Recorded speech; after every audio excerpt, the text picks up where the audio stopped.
LegalizeFreedom.com. Why are we here? Where do we come from? Where are we going? From the nature of reality to the future of humanity.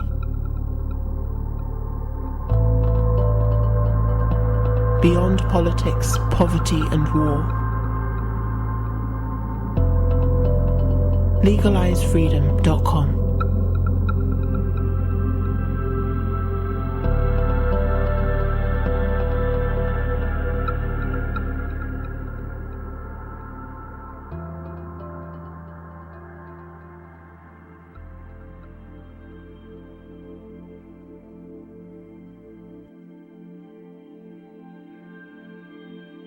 Greetings and welcome once again to LegalizeFreedom.com.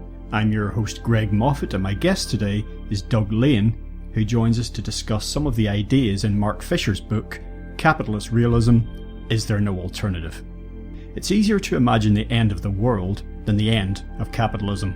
After 1989, capitalism has successfully presented itself as the only realistic political economic system, a situation that the bank crisis of 2008, far from ending, actually compounded. Fisher's book analyses the development and principal features of this capitalist realism as the lived experience of our everyday lives.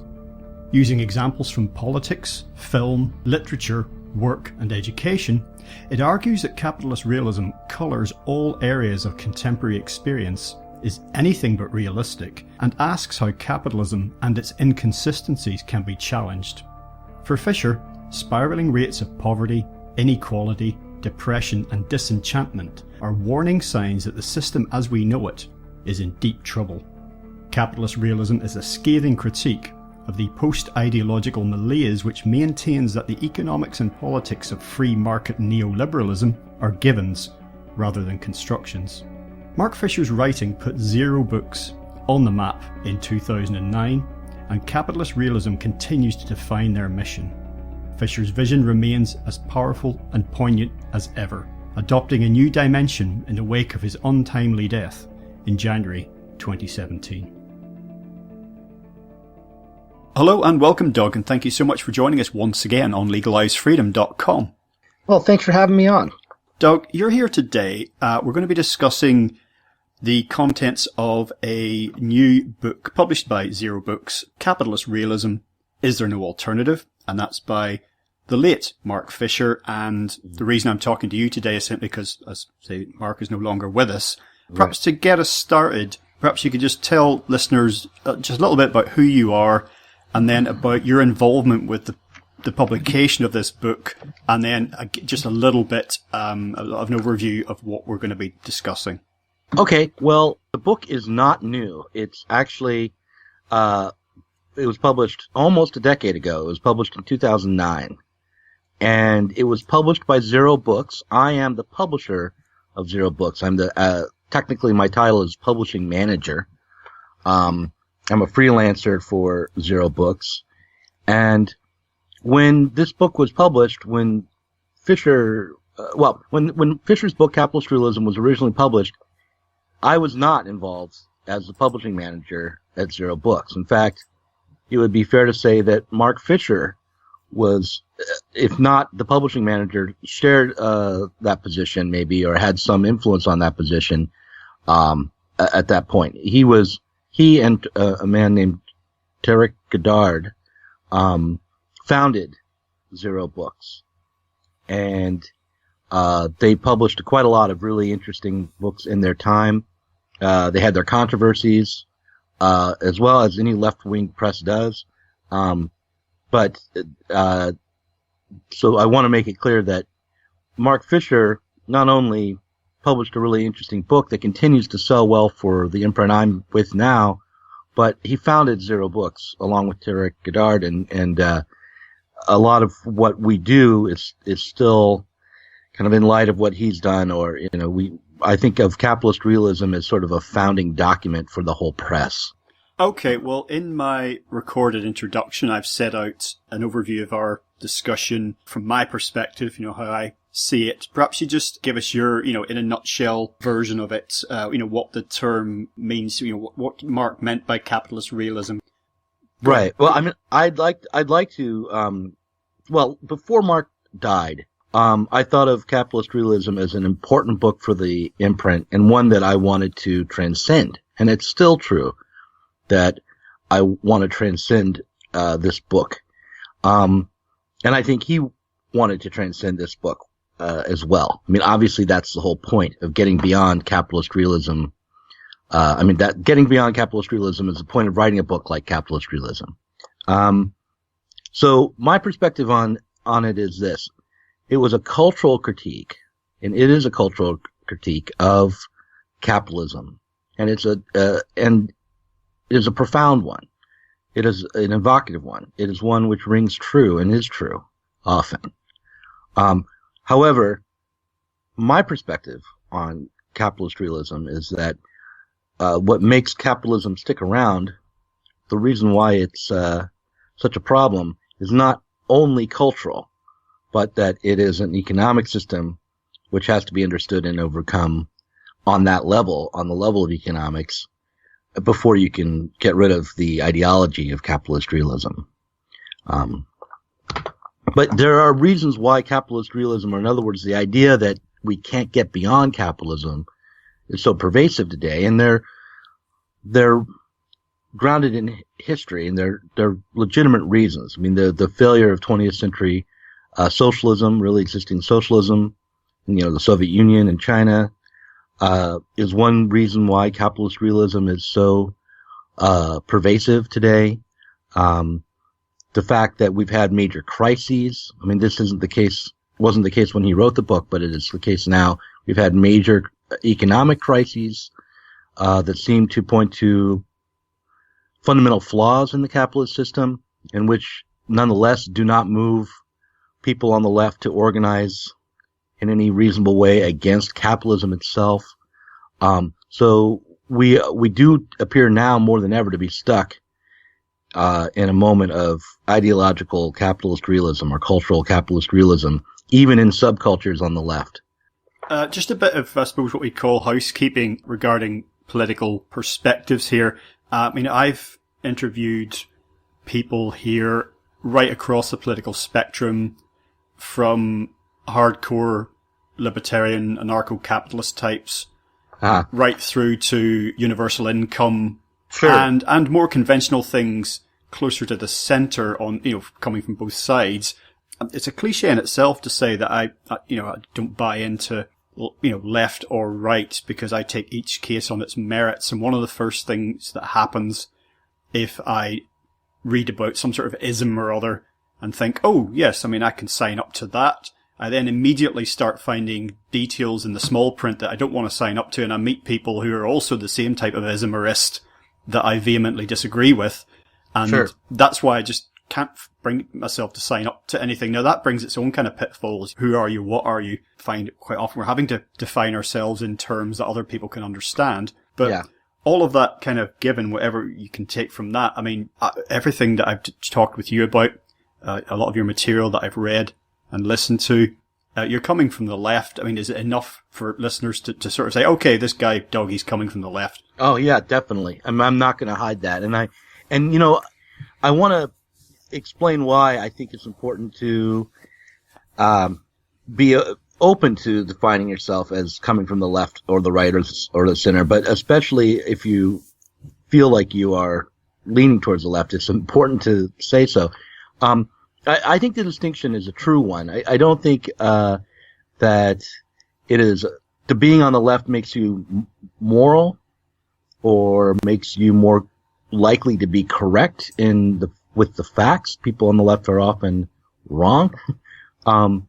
But there's an overall perspective about society that I agree with that comes from the left. And the way I think of it is, it comes from Slavoj Žižek, who's a far left philosopher, Marxist, psychoanalyst, and all of that. And he says that the difference between the left and the right is where you place the problem in your society, fundamentally. So if you're on the left, No, let me start with the right. If you're on the right, you believe that fundamentally society is harmonious, that people can get along, that people have a natural way of interacting and behaving, that there are natural categories that people belong to, that there's a system that is also kind of coming out of nature, and that the difficulties that people run into in day-to-day life are there because of some outside influence,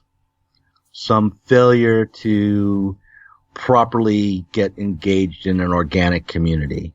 Often enough, the problem is some outside society, some other group apart from your society, but it could be something else than that.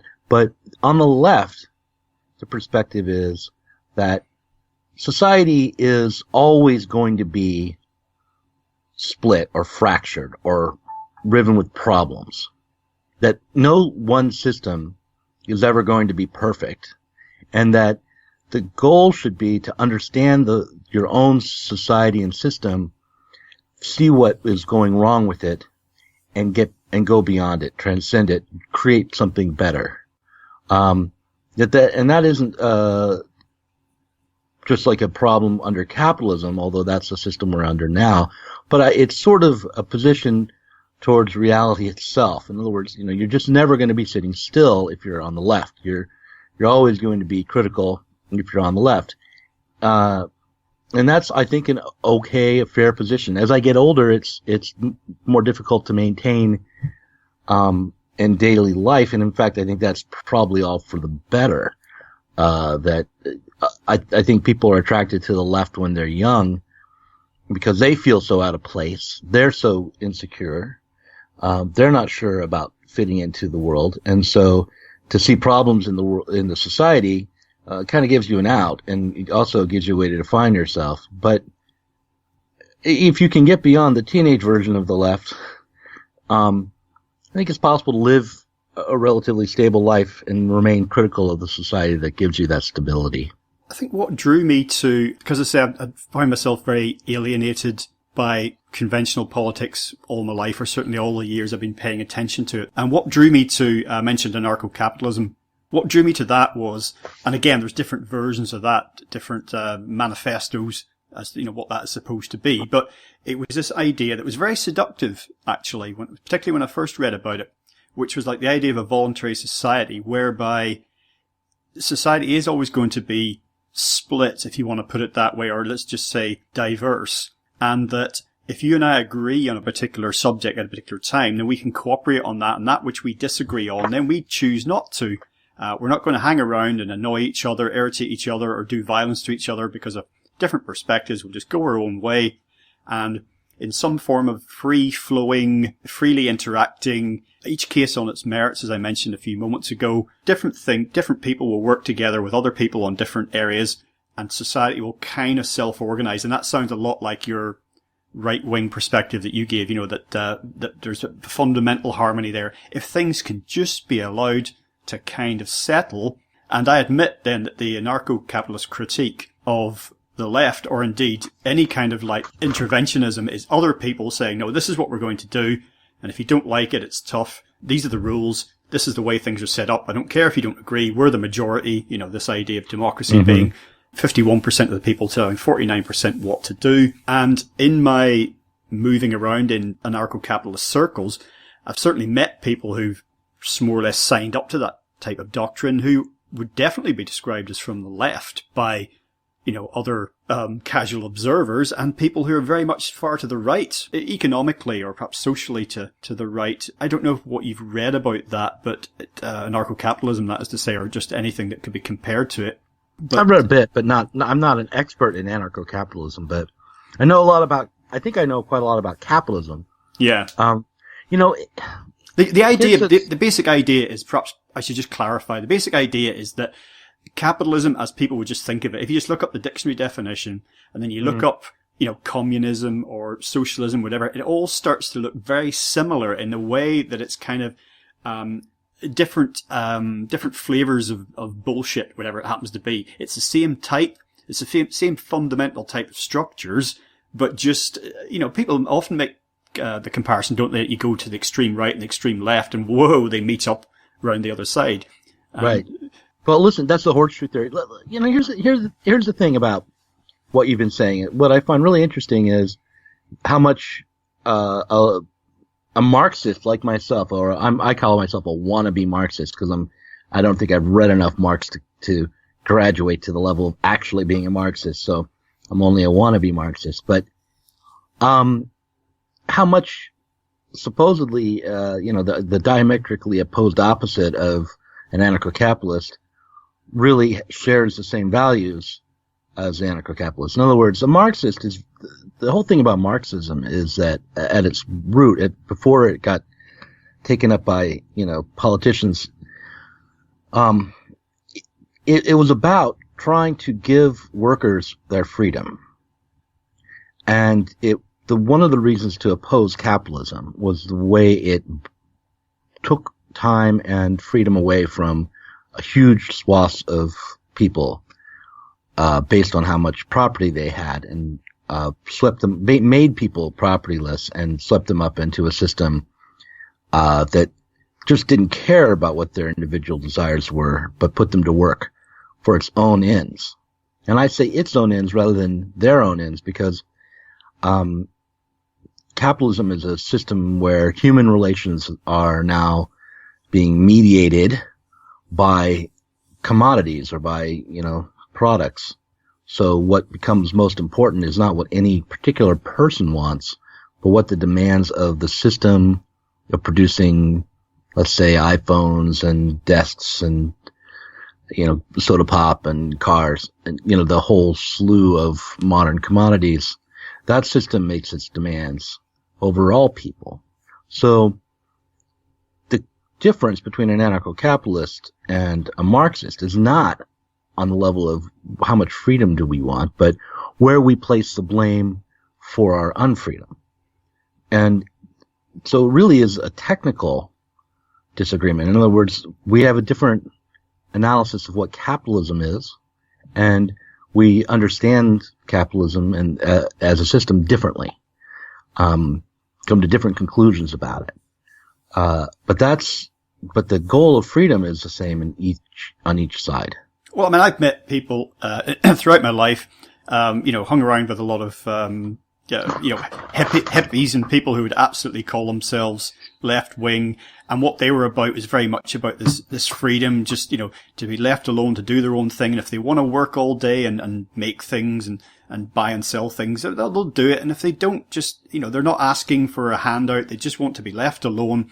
And then I'm saying, hang on a minute, this is exactly what I was reading about the anarcho-capitalist thing. It's just leave me alone to do my thing. Not anarcho-capitalism isn't about everyone being a capitalist. It's just about the free flow of, and when I say free, I mean genuinely free flow of goods, currency, services, people, whatever it happens to be, ideas. It's just let the system find its own level wherever it happens to be. And I think that is the way in which some of these big overarching political systems, a lot of people commonly will critique, communism or Marxism, whatever, as being a form of dictatorship.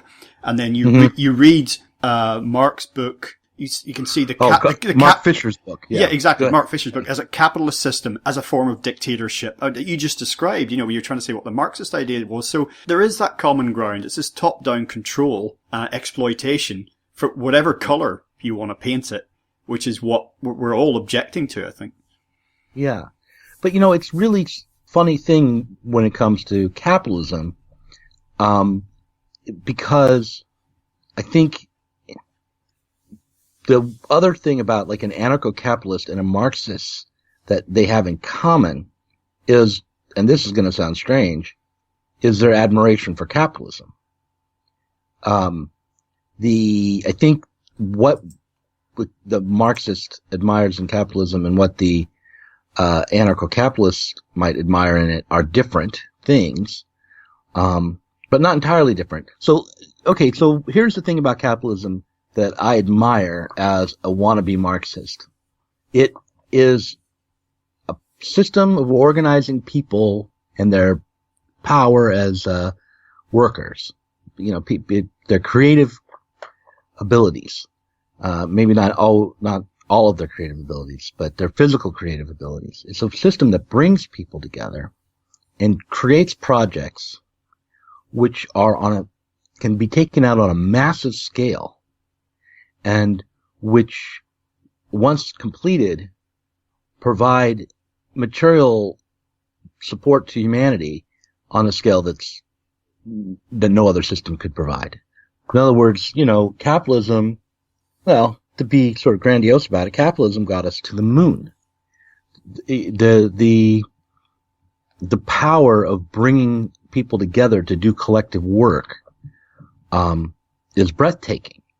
So, but what a Marxist objects to is the fact that only one aspect of humanity is being brought into the fold to do collective work, that you're only brought in as a kind of mule under capitalism, that you don't have the potential, you're not developed as a full person, as a worker. And in fact, capitalism diminishes you much more than previous systems did, because it used to be if you were a worker, you might be an artisan. You'd have a whole set of skills and you could do a whole variety of different things to, as a metal worker or woodworker or what have you. And now, you've been often enough almost mechanized as a worker, where, your job is to press a certain set of buttons in the right order consistently again and again. So capitalism, the Marxists want to hold on, and this may be a fatal flaw in Marxist thinking. They want to hold on to the power of this collective work while getting rid of the oppression and the exploitation and the dehumanizing requirements of capitalism.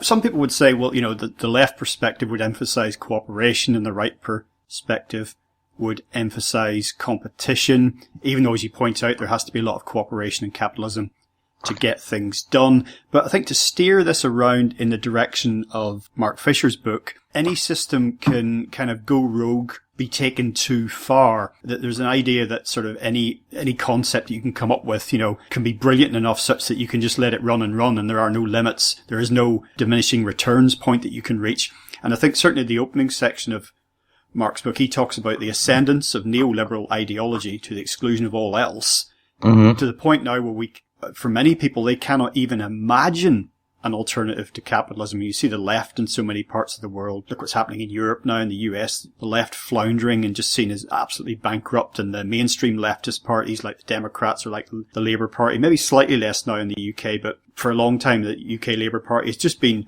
another lighter shade of blue, really, if you see what I mean, or a lighter shade of red if you're in the US.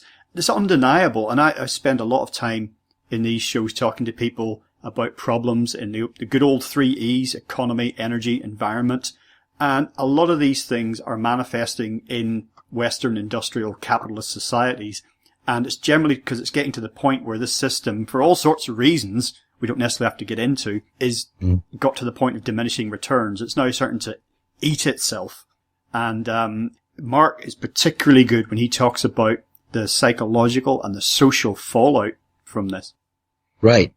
Okay, well, couple points. I started the whole conversation by saying Capitalist Realism is a book which sort of defines the imprint I work on and my own political, theoretical work, such as it is, but it is also a book that I want to transcend, and one of the key differences I might have with Mark, if he were around, and that I have with his book, is around this question of neoliberalism.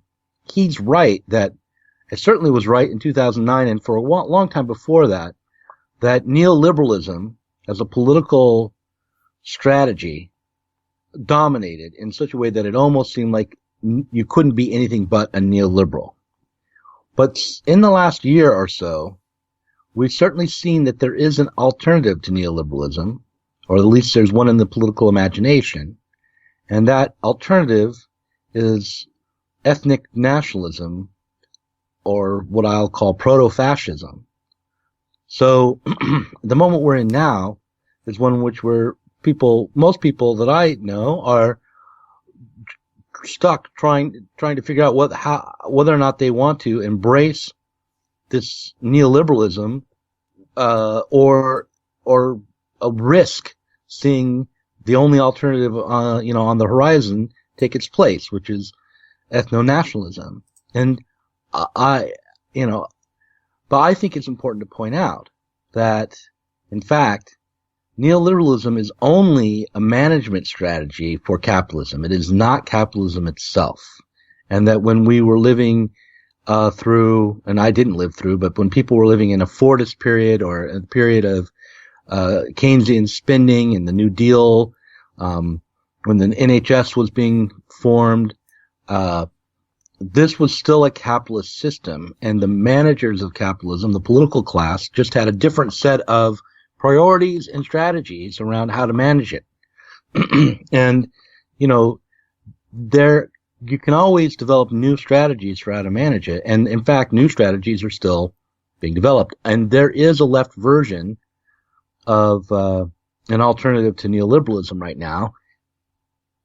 It's not ethno-nationalism. It's not even primarily nationalism, although there's aspects of it that are. But it's an effort to kind of return to what in the States I think of as New Deal politics, to expand the welfare state, do a lot of redistribution, do a lot of infrastructure spending and federal government spending to try to direct the market that way, and to basically go the opposite way from neoliberalism.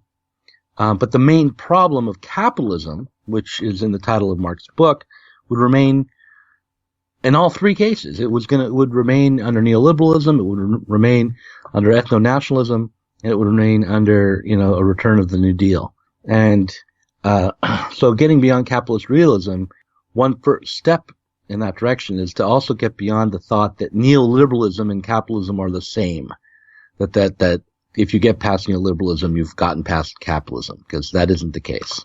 Well, you mentioned, it's very relevant just right here today in the UK, you mentioned proto-fascism as a sort of an re-emerging thing. The UK is about to have a general election in the not too distant future, but today there were kind of local council, kind of city type elections, and the Conservatives, that being on the right of the political spectrum party, have had a sweeping gains. This is at a time of I haven't really known such political disenchantment in my life, certainly not maybe since the 1970s in this country. And we're talking about Conservatives winning in places like Scotland, which are generally definitely left-wing socialist perspective. The Labour's, blue wall, right? In Scotland. Exactly. But Labour have lost hundreds of seats, some of them in Scotland to the Scottish National Party. But even the SNP are on the back foot a little bit. They're what seemed like a relentless ascendance has been put the brakes on somewhat, but it's almost like it's not that anyone's really enthused about the Conservative Party, the current version of it, or the leadership or the vision or anything like that. There's a resignation in this. There's no question about it. And I've listened to some of political pundits seem to find a way to get the most ill-informed people on the street when they're doing vox pops, but listening to the feedback today, there's a definite resignation and also a complete inability to articulate why people some of them who were lifetime Labour voters are now voting Conservative.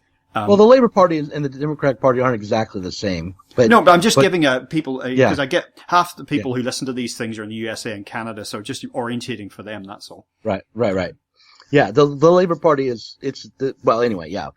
I guess it would be close to our Democratic Party. I just think the Labour Party in Britain has a little bit more potential than the Democratic Party in the United States. UKIP, though, isn't doing well, right? Oh, they've lost every seat that they were contesting. Now it's almost 8 p.m. here and all the results are not in, but they've been wiped out, and their explanation for this, and most commentators' explanation, is that the Brexit, the UK leaving the European Union, that was the raison d'etre of UKIP, and now that that's in the works, they're just not required anymore. You can have a view one way or another about that, but they were certainly seen as a very real threat at one point, particularly to the Tories, but I think the Tories have kind of, like the Blob in the old sci-fi film, the Tories have kind of assimilated the voters who were at that end of the spectrum. Yeah, see, the thing is, if you dig down, it starts to get confusing, and direct analogies from one country to another don't hold. So, like, who does Theresa May really, and who does the Tory party really align with? Because I don't think the Tories really are aligned directly with the Trump wing of the Republican Party. I mean, Trump seems to be more naturally inclined towards, or he did anyway, when Bannon had some sway in the White House, towards the UKIP side of British politics. And I don't see, like, Hillary Clinton and Theresa May as being completely opposed. So it's, I really should turn to you and ask, where do you see the analogies between U.S. politics and British politics? And also, what do you think about the French election? Where do things line up there? I mean, Le Pen and the Tory party, they're obviously not the same. The National Front is more closely aligned with UKIP, which is, in the UK, as you say, is completely irrelevant now. So I'm not sure how to read the moment, if there really is a proto-fascist uprising or not. Well, I suppose there's underlying threads of what we're saying about the structure of ideas and how that could be written, how that could manifest in society. And then there's actual political parties, which is groups of people cherry picking some of the ideas from here, there, and everywhere. And you're right, that's why it doesn't all match up comfortably at all. I mean, if Trump came to the UK, or if he suddenly, in a parallel universe, he was a UK politician, he would be with UKIP. I mean, that would be his natural territory. If Clinton, in an alternate universe, was a UK politician, she'd be middle of the road, one nation Tory. That's what she would be. She's probably, or she might be a Blairite Labour. Yeah, exactly. Well, that's telling in itself, because Blair, it was just so obviously, everything about him was conservative, and that's how he managed to take the Labour Party to those landslide victories, was basically by dumping everything that had gone before. Yeah. And funnily enough, there's a well-known comedian here in the UK called Rick Mail, and in the 1980s he invented this is during Thatcher era, he invented a comedy character called Alan Bastard, and he was a right-wing, sort of jingoistic, very nasty piece of work, conservative Tory politician, and he brought the character back during the Blair era, and it was same guy, Alan Bastard, but he was now New Labour. And he just did the same show. It was exactly the same show, but yeah, all the gags and all the prejudices, everything about it was just translated across perfectly. So, and here's the other thing, just about Trump for a moment. Right now, it looks like that the more traditional, I'm going to call it neoliberal, although it's often called neoconservative, although those are different. Those are categories in different terrains, really. But it looks like the traditional establishment wing of the Republican Party is ascendant, that Paul Ryan and his people are sort of dominant right now, that Trump is an empty suit, and that we're not seeing any real rise of America First nationalism in the United States, and that was all bluster and for show. And if the French election goes away, I think it will. I think that this far right nationalist racist threat probably will turn out to be a blip, and that we still are dealing with neoliberal realism, even though it looked for a moment like scarily we could plunge off that track and into the abyss. It's kind of like people have seen John Carpenter's The Thing. Neoliberalism, we try and it sort of shows up in different places in different guises, or maybe you could say the same about capitalism. It kind of, it occupies different forms and different moments, anything to try and survive when it's threatened. Mm-hmm. Yeah, well, I think that's absolutely right. So, the question is, for someone who like me, who's on the left, is what do we do in the face of this new transformation of the neoliberal order, and how can we get beyond fighting that into fighting capitalism, which is again the title of Mark Fisher's book, which is Capitalist Realism, not just neoliberal realism. That's our question. So anyway, I kind of posed a question that I can't answer to you, and of course you can't answer it. No, I certainly can't. I mean, that's well, I've written very often about because I know Mark mentions Francis Fukuyama and the whole sort of end of history thing, which I always thought was preposterous.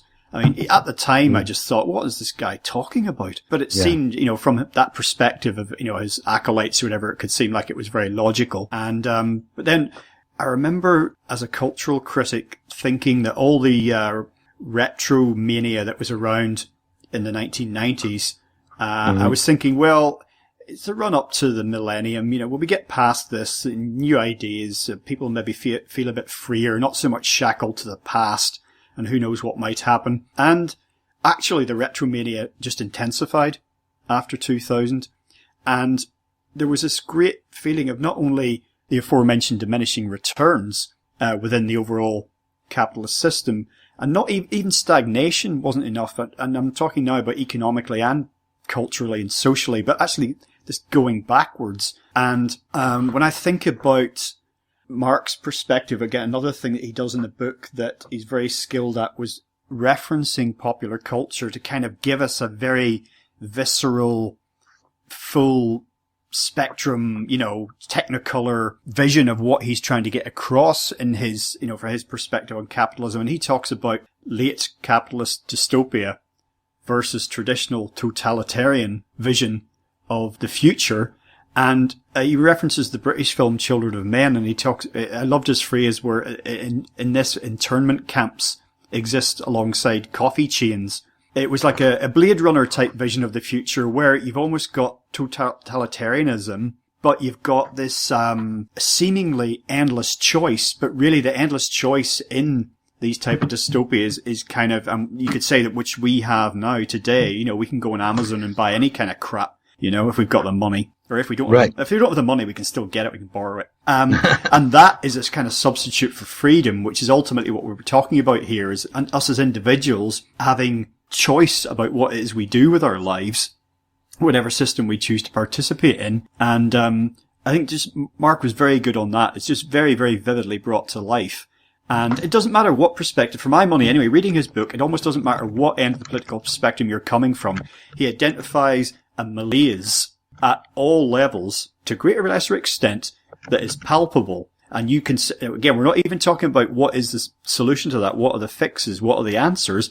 It's there. And in some ways, Mark's book kind of leaves it hanging, which is all the more poignant for me as he's no longer with us. Yeah.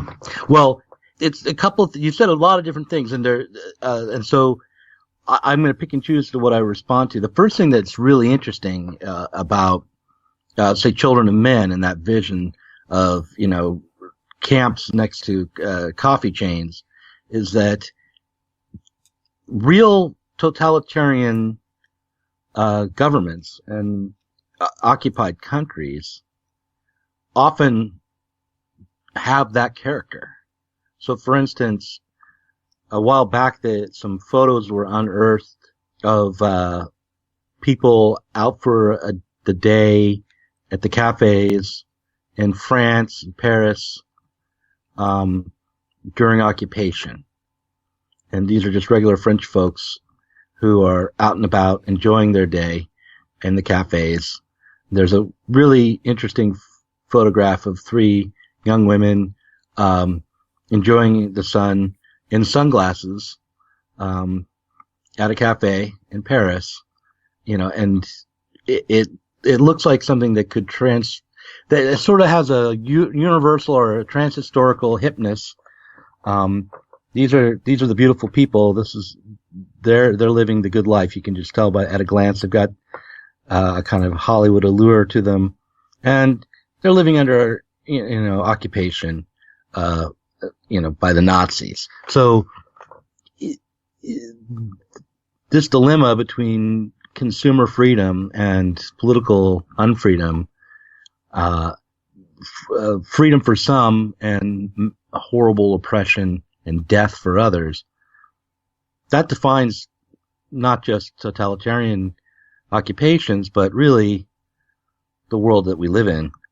The other thing is about nostalgia.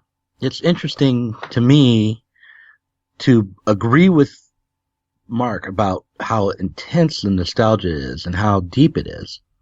And also know, though, that I've grown up and lived my adult life all through an era of just completely caught up in nostalgia. I was born in 1970, and so my first decade was a decade of nostalgia for the 50s.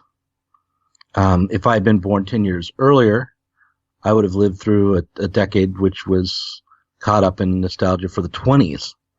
In the 80s, there was nostalgia for the 60s. In the 90s, there was nostalgia for the 70s.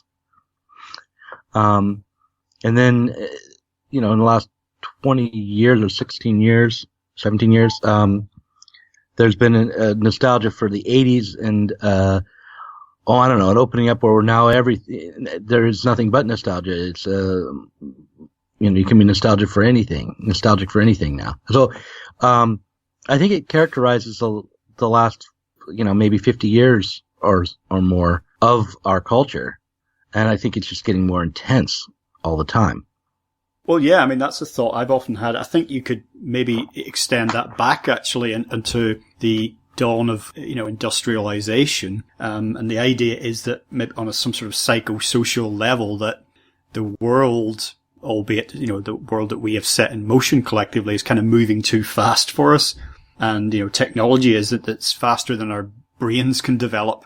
This reminds me of, again, a phrase from Marx's book that he talks about capitalism just in general as something that primitive and feudal societies warded off in advance. So almost like the dangerous, the psychopathic member of the tribe that has to be taken out into the woods and quietly killed before they can actually threaten the safety of the collective, And, so I think I could trace it back to the Industrial Revolution anyway. Again, when people were herded off the land into cities and what have you. Right. Well, this is, the problem with capitalism is that it's very dynamic. It develops and is constantly changing. Nothing stands still. And it does all of this in a completely inhuman, alienating way, even as it provides us with some benefits and wealth. It also kind of strips us of our agency and our control over our society. The question now is, do we even have a culture a good portion of the time?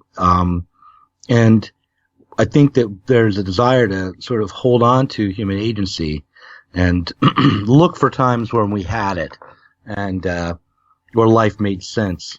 I also think, though, some of this is just the typical kind of problem that people have with aging. And if you look back on your youth, your young adulthood, you often recognize that you had it better than you thought, and it was better to be young than to be older, and those were better days. So, there's that too. There is. Well, what I was just saying actually set off and train another thought about, in terms of, casualties of this and what I've talked about earlier with diminishing returns. And there's an old quip, I can't remember who came up with this, that sort of alcohol is both the source of and the solution to all of life's problems. And you can kind of say that, that capitalism is both the source of and the solution to all life's problems. Because it seems like, doesn't it, from capitalist perspective, if something's going wrong, you need more capitalism. Things are just not quite free enough. And, there isn't quite enough, competition in the system. You allow more of the same, and eventually it'll fix itself because that's what the system does. It finds the best solution in any set of given circumstances. And it seems now that for a long time, to different degrees, it's been self-evident that, everything should be run as a business. And we've seen this creeping into more and more areas of life and bringing with it more and more problems, because it seemed like, education, health, transport, justice now, we all look on this side of the pond with horror at some of the things that go on in a US prison system, the commercialized side of it, law enforcement, even, defense, even the arts. It's kind of like everything has to be run as a business now. This is just a larger version of that's imposed upon us as individuals, that basically we have to justify ourselves economically in order to exist. Right. But now it's also, all of this is part of neoliberalism, right? The neoliberal advance and hegemony. So it used to be that, the power of the state was a moderating influence on capitalism. Now the state is basically just an instrument of the capitalists. And I mean, it's always been an instrument, but it's just got new strategies now. And so the idea is, let the market take care of as much of it as it can. It's seemingly having some hiccups. The problem is it's got too many hindrances. We need to, the way I look at it is like, we lower the interest rates, right, in order to try to keep capital flowing. And the same thing's true here. We give more and more of our world to capitalism in order to just try to keep it running, try to stave off another Great Depression. I'm not sure it's going to be successful. Well, to what extent do you think that conventional structures of control, regulation in the form of governments, world banks and other things like this can exercise that control anymore? Because it seems that that in many ways, governments of whatever shade, their hands seem to be tied in a way. It's because we've seen, particularly with, the internet, but with, we have banking without borders. So capital can move out. It's very fluid, very nimble. If someone tries to enact some legislation somewhere to get some kind of control over this, then, the money moves elsewhere. The corporations relocate their headquarters, even though they might just do it on a boiler room basis. So it's all on paper. We hear in endless interviews, particularly anytime there's a blow up in one of the banks, they keep talking about the talent. It's always talent, isn't it? The talents will go somewhere else. If you start to regulate the city of London, or you regulate New York or Frankfurt or, Singapore, the talent will go elsewhere. And but as we know, this is a race to the bottom. And it seems that we've been engaged in that for quite some time now. But all the areas I mentioned just previously about being open to privatization, all of them are suffering these horrendous negative feedback loops of consequences. It's a cliche in itself to say that, we're at some kind of tipping point. I'm not necessarily sure that we are, but I do wonder how much unraveling and how many problems within these various systems can be allowed to keep tripping forward, stumbling from one kind of disaster to the next before something fundamentally changes. It might be on a very piecemeal basis, because, there's a natural limit, endpoint to these systems, or is there? Can they just do a magic reset, writing off a load of debt, or, anything that exists in the virtual world, it's not the physical world? Can they just say, it'll put it back to zero now and off we go again? Well, okay, a lot of what you're asking me now is about economic issues, and to really answer it, we'd have to go in depth, and I'd have to, probably pull out books and prepare, but, just on a kind of sketchy level, here's what I think about it. The thing to remember is that everybody wants capitalism to work, and what you've got is a debate about what will make it work best. So, like all the real political class, there's no one in the political class that wants to get beyond this system of capitalist production and exploitation and the rest. And my view is that capitalism goes into crisis on a regular basis. It has problems in its foundation, regardless of whether you're talking about, a New Deal Fordist version of capitalism or a neoliberal, let the markets decide everything, let's have private prisons version of capitalism. Both will go into crisis. So the question that we're asking, most people in politics anyway, are asking right now is, how can we keep it going just a little longer? What will be the best approach to keep it going? Another 4 years, say, until, I'm up for re-election. To answer that question is difficult. It's not usually the question I think of, although lately I've thought about it more, because if you, I happen to think that if you really did try to implement full-on nationalist policies, and restart the New Deal, do a lot of infrastructure spending, and slow down the flow of capital internationally, maybe tax transactions, that what you'd have is a crisis, economic crisis. It's not a matter of talent leaving, it's a matter of money leaving, and a matter of debt accruing, and just a matter of economic crisis. So, things would get worse in Europe. The euro would go down. Things would get worse in the UK. The pound would fall, but also, unemployment would go up. There's just a whole slew of things that probably would be the bad consequences for a nationalist redo of the New Deal. On the one hand, there's that. On the other hand, though, if you did that and there was a crisis, there would at least be some policies in place to help the people who are suffering the most. So, and at certain points, working people would probably be better off, even as the economy started to crumble, if we had a lot of New Deal policies in place.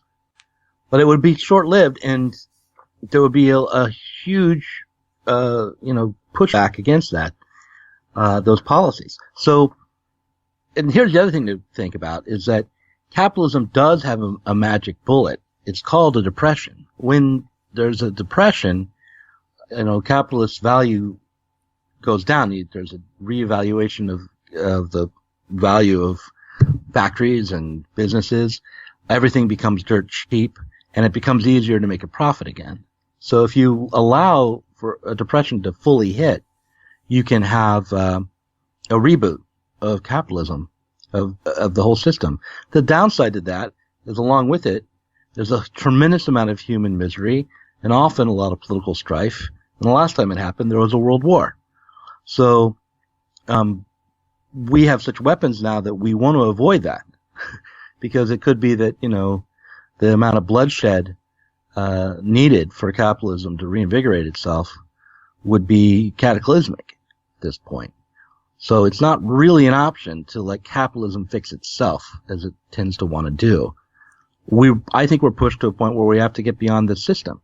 We have to transcend capitalism itself if we want to get out of our current problems and crises. But I don't see anyone, including myself, who has any plan that would allow that to happen.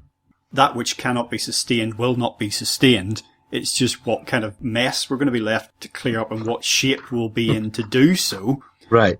But it seems it kind of seems crazy in a way, doesn't it? We don't we just take another ecosystem, kind of socio-economic ecosystem, like say the family, for example. Most families don't go into a death spiral of competition and crisis. It just ends up in bloodshed and deaths. No. So what is it about that little sort of nuclear idea of, running human affairs that we seem to be able to, with a few exceptions, kind of allow to function? And in fact, it's kind of a core unit, of human life. We sort of take things up a notch into, thinking earlier, but I mentioned, tribal and feudal societies and what have you. You increase the size of systems, and it seems that we get to a certain point where something flips and it seems to take on a life of its own. Then we're generally into problems. I would contend, no matter whereabouts on a political or economic theoretical perspective you might put those systems, it seems to be a size thing. Yeah. Look, the one of the things about capitalism that is great is that we now have this realm of private leisure and private lives. So that public-private split is liberating in a way. It's why in the United States there's a feeling of classlessness. It's because you may have to go to work and take your boss's orders during the day, but at night and on weekends, you and he are equal in the market. And the realm of the family is also a realm of relative freedom and leisure now. It wasn't the case when we were agricultural. The family was an economic unit. but it's less so now.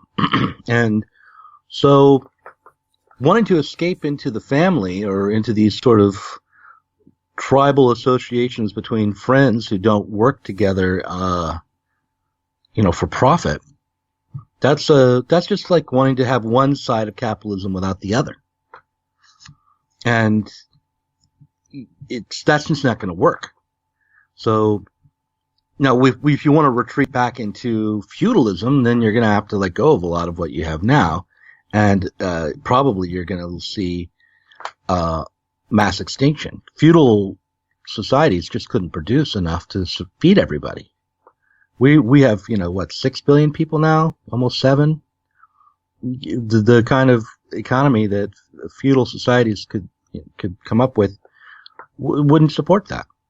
So, yeah, we're stuck. We're not going to be able to go back to the past. Be honest with you, I think one way or another, whatever this looks like, I think we're going to end up, we will get to a point somewhere in the medium term, I would estimate, with a much smaller global population.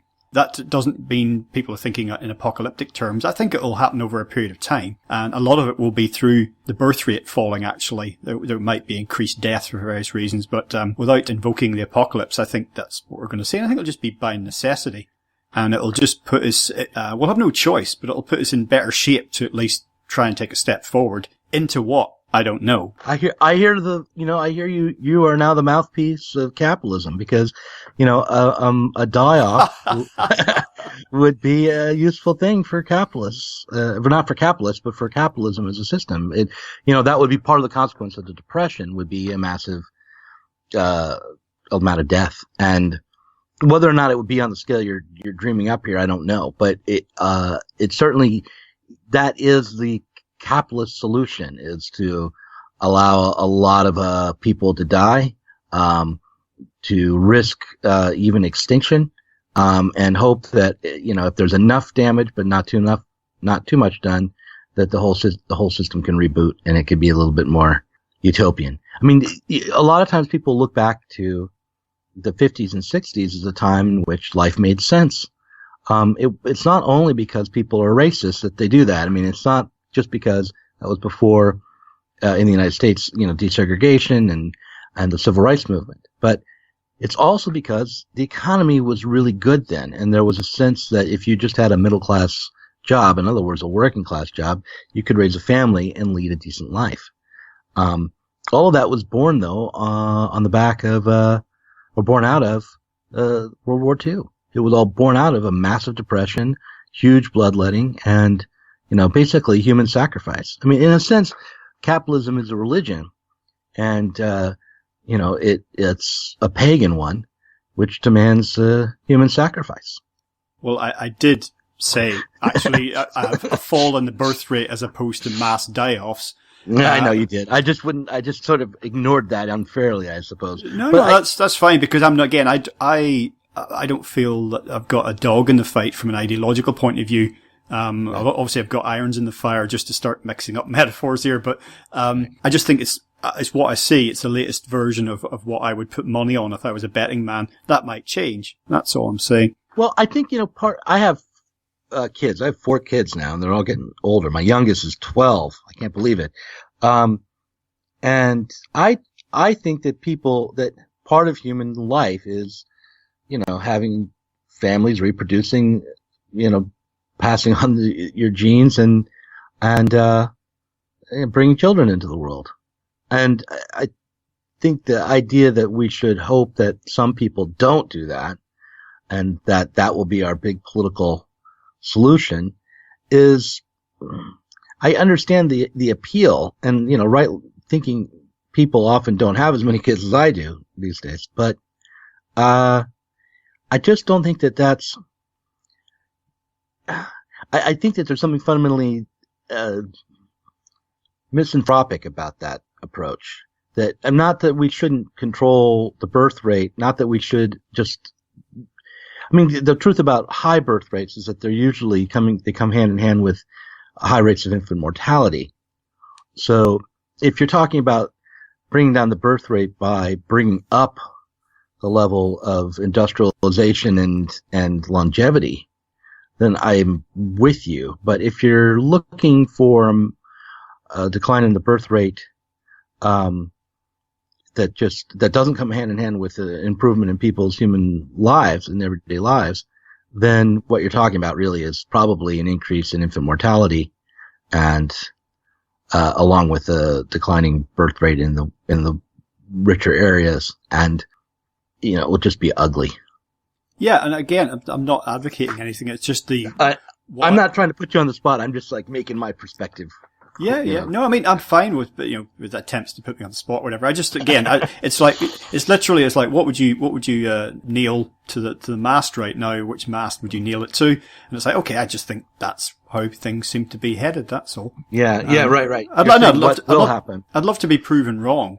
Well, one thing I'll say, as we kind of begin to wind this up for today, is that again, we've been discussing ideas spinning off from Mark Fisher's book, recently republished, that's entitled Capitalist Realism, Is There No Alternative? And it has never gone out of print. That's the thing about that book. It just keeps selling. Okay, well that's good. Well anyway, there's, it's been re-promoted, shall I say then, which is why we're talking about it. And one of the things that Mark was very, very moving on again in his book is writing about spiraling rates of depression, particularly in industrialized societies, this in a stage of late capitalism that we're in. And again, this is affecting people. It doesn't matter what they vote for. It's, not affected by that. And, he's very poignant when he talks about that. And I see these sort of side effects a great deal. And there is a certain malaise in late capitalism whereby the system that promises us all these things, if we just play along, if we just work hard, the opportunities are there. It's the American dream, isn't it? And all these other versions of it in various industrialized economies around the world. It's you can have it, and if you don't quite get it, well, either you're not trying hard enough, or you're not talented enough, or it'll come with time. But it does actually go to those who work hardest and who are the most deserving, the talent. And that's just not happening now. And there's not anyone out there, some kind of Wizard of Oz type character trying to deprive people of these things. It's just that the system is malfunctioning, even in its own terms, cannot deliver all of these things, all of these air conditioning units and chest freezers and whatever it is, a Prius in every driveway, and a sit-down lawnmower on every lawn. It can't be done. But people have become so immersed in the system. I mentioned at the top of the hour, for many people, we can't envision anything else other than some other kind of flavor of this, and that this whole system will eventually do what it has always done. It'll get through this little rough patch, and we'll be on our way again. 2 steps forward, 1 step back. But don't worry, because that step forward is just around the corner. Just a little bit more unfettered capitalism. We'll get there. Yeah. Well, I agree. That is certainly seemingly in the cards. But I think that there's a chance that we could, as things get worse, that people could organize and try something new. I still hold hope for that. I know you mentioned this a little bit in terms of the emerging proto-fascism. Do you see anything that you can flag up as positive along the lines of what you just said, even at very nascent developments, anything at all? What gives you hope? What gives me hope is also a bitter pill to swallow at the moment. Like, I'm finding that the New Deal left is at least more honest than most other political actors. And that if I were to throw my support in any direction, it would be towards someone like Jeremy Corbyn or Bernie Sanders, even as I see them not being able to ultimately work their way past the real dilemma we're in. But I think that if there's just an effort made to try in a humane way and through kind of solidarity, try to produce a world in which more people are included and more people have a chance at a decent life, even though there will be massive pushback, even though it will fly in the face of the economy's own demands, I think that there's a chance there that if we could see some victories for people like Corbyn or Sanders, or I forget the French politicians. It's not that I forget it, I can see it, but I can't pronounce it. The hologram man in France. that would be where I would put some of my eggs. But also, I think we need to think more, and not to be crass or seem false, but reading books about political theory, reading books like Mark Fisher's may not immediately produce a political result, but it's helpful, I think. And, some things really are going to be starting in embryo, and maybe in our imaginations first. Just in closing, Doug, I just want to say something about Mark Fisher, author of this book we've been discussing, because we've mentioned a couple of times he's no longer with us. And it was quite a shock to me as someone who never met Mark, and I only know his work through reading this compact little book of his. But yeah, the story there is that I sent you that book when he was alive as a possibly to get him on your podcast, right? Yeah, that's right. And perhaps you can just tell people what how things unfolded after that, to the best of your knowledge. I don't know very much. I do know that Mark he had written about his depression in a book called Ghosts of My Life, and he wrote about depression in the abstract too. Just as a concept, as something that comes along with what he called capitalist realism. So he thought that fighting depression was a political act. I think, and but let me just describe so I think that, anyway, what I was getting at with that was just that he had a history of depression, and while it was very sad to discover he had taken his own life, it was not completely outside the bounds of the possible in retrospect, although, of course, no one expected it who didn't live didn't know him really personally. But I don't know what exactly happened. All I know is what was announced by his widow on Facebook, and that he had taken his own life. But that's all I know there. The other thing I'll say is that my relationship with Mark was one which was unfortunate, because I really liked him, and he seemed to like me fine. I'd interviewed him a few times for a previous podcast I did before I started working at Zero Books. And in fact, when I did talk to him after the first interview, he said, "I'd like to do this more often. We should do this on the regular." And which I wanted to do. And he was a brilliant guy. And but he left Zero Books along with Tariq, a few years back now, right? And I got the job because there was this sudden vacancy. They left en masse. They were collectively unhappy with how things were working out with the parent company of Zero Books, and they left. And at the time I was working just a McJob and thought it was an opportunity, so I applied and got the job. Since then, things have gotten better, I think, with the parent company, although it's up and down with any big company. But the unfortunate side effect of me taking that job was that even though he didn't hold it against me personally, and even though we did talk once and even thought about doing another podcast, that never came together, and there was just such bad blood around them leaving that I never did get to know Mark as well as I would have liked to.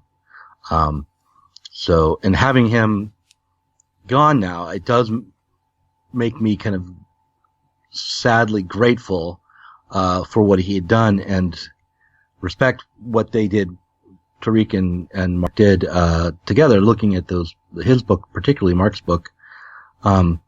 That I'm lucky to be working for Zero Books and to be working kind of in their shadow. Yes, well, you referenced one of Mark's other books there, which is Ghosts of My Life, right. Writings on Depression, Hauntology and Lost Futures. And that's something now which is kind of the next thing on the list for me. So I feel that I must read it after everything that's happened. But in any event, Capitalist Realism is out there. As you say, it's never been out of print as such, but it's widely available, isn't it, if people want to get a copy of that? Yeah, and one of the things that's and a sort of a silver lining to Mark's really premature death is that his work is being reappraised and also becoming more popular. There was certainly when people found out he had died, there was a rush to get his books. And I think that, one of the markers of a successful career as a writer is that after you die, people keep reading you. And I think that's certainly going to be the case with Mark. He'll be read for as long as we have neoliberalism, which may be too long. Okay, well, Doug, just final thing, is there anything else you'd like to put out there? Yeah, well, Zero Books is a book publisher, but we also have a podcast that comes out on the regular. And if you go to zero-books.net, you can find links to our blog and to our podcast. And, if you enjoyed listening to me babble today, you can go and listen to me babble at other people and interview people at the Zero Books podcast. The other thing I'll say is, we have a YouTube channel. We're producing little 10-minute theoretical videos that I do sitting right here at this same computer, and I would appreciate if people went and looked at them. And also, one other thing, a really great book's coming out from Zero Books called Kill All Normies. And it is a look at the alt-right. Angela Nagel is the author of that. She's a writer for The Baffler and for Jacobin and for Current Affairs and The Atlantic. And she's quite talented. She's going somewhere, and her book is kind of a must-read. And then one last thing, I do have a book that I'm writing for a science fiction novel. Another one's coming. It's called Batch Revolution, and someday soon I'll finish it and turn it in, and that book will be coming soon. So there's everything, all of my wares to sell.